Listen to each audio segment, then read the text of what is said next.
이어서 간추린 소식입니다. NH농협생명이 17일 충남 홍성군 갈산농협 인근 갈산중고등학교 체육관에서 제2차 농촌의료지원 봉사활동을 실시했습니다. 이날 행사에는 정명훈 갈산농협 전무, 여운철 농협생명 자산운용부문 부사장, 김기동 농협생명 경영기획부문 경영지원부장, 김문규 세브란스 소화기내과 교수가 참석했습니다. 의료 지원 현장에선 250여 명의 농민과 노약자를 대상으로 다양한 과목의 진료와 처방이 이루어졌습니다. 이번 진료 활동에는 세브란스 의료진을 포함해 총 30여 명이 참여했습니다. 한편 지난달에는 경기 광주 중부농협조합원을 대상으로 한 제1차 농촌 의료 지원 사업이 진행된 바 있습니다.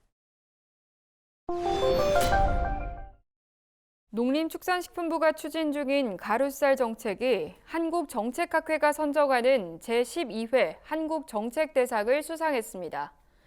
농식품부는 지난해 6월 가루쌀을 활용한 쌀 가공산업 활성화 대책을 발표한 데 이어 12월 조직 개편 당시 가루쌀 산업 육성반을 전담 조직으로 신설했습니다.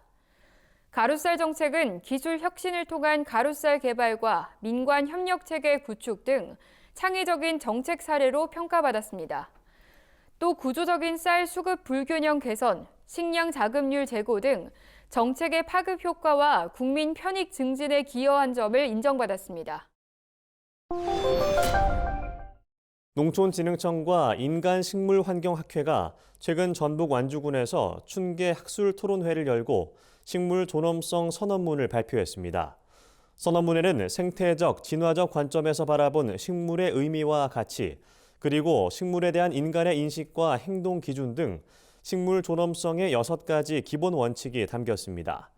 또 반려식물 기준과 함께 인간과 식물의 반려관계에 대한 내용도 제시됐습니다.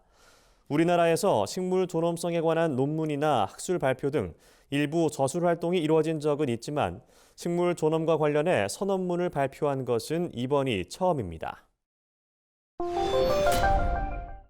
올해는 예년보다 겨울과 봄철 기온이 높아 온도에 민감한 해충의 발생량이 늘어날 것으로 전망됩니다. 농촌진흥청은 노지작물에 피해를 주는 파밤나방, 담배 거세미나방 발생이 증가할 것으로 예상된다며 살충 효과가 뛰어난 약재로 제때 방제할 것을 당부했습니다. 파밤나방과 담배 거세미나방은 주로 4월부터 11월까지 활동하며 6월 중순부터는 본격적으로 작물 피해가 나타날 것으로 예상됩니다. 농진청은 특히 파밤나방 등 나방류 발생 시기가 예년보다 빨라져 초여름 작물 피해가 우려된다고 강조했습니다.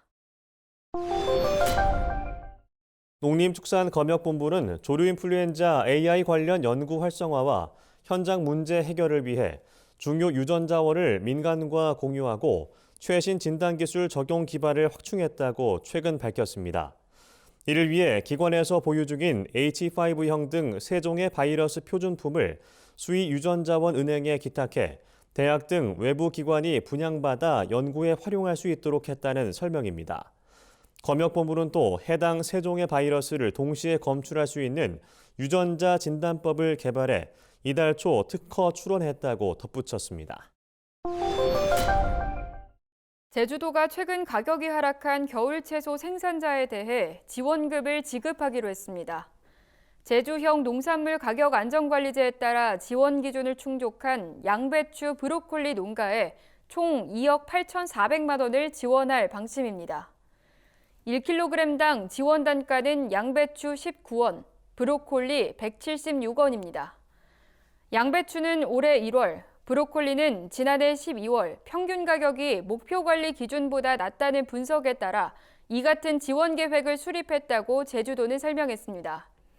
이에 해당 기간 동안 농협에 개통 출하한 농가 515곳에 6월 중으로 지원금을 지급할 계획입니다. 올해 여름이 평년보다 더울 것으로 전망되면서 보건당국은 온열 질환에 각별히 주의할 것을 당부했습니다. 질병관리청에 따르면 5월 20일부터 6월 16일까지 국내 온열 질환자는 추정 사망자 1명을 포함해 총 92명으로 집계됐습니다. 온열 질환은 뜨거운 환경에 장시간 노출됐을 때 발생하는 급성 질환으로 두통이나 어지러움, 의식 저하 등의 증상이 나타납니다. 온열 질환 예방을 위해서는 낮 시간대 야외 작업이나 운동 등을 최대한 자제하는 것이 좋습니다. 불가피하게 야외 활동을 해야 할 경우 챙이 넓은 모자나 헐렁한 옷을 착용하면 도움이 됩니다. 강원 평창군이 산양삼 특구 활성화를 위한 융복합 지원센터를 건립합니다. 지원센터는 2024년까지 지하 1층, 지상 2층 규모로 조성될 예정이며 총 사업비 98억 원이 투입됩니다. 평창군은 지원센터가 준공되면 산양삼 산업 육성 정책 기반을 마련해 안정적이고 체계적으로 임산업을 지원할 방침입니다. 평창군 관계자는 주변과의 조화를 고려해 공공건축물로서 완성도를 높이고 평창군을 대표할 수 있는 상징적인 건축물을 건립할 수 있도록 최선을 다하겠다고 말했습니다.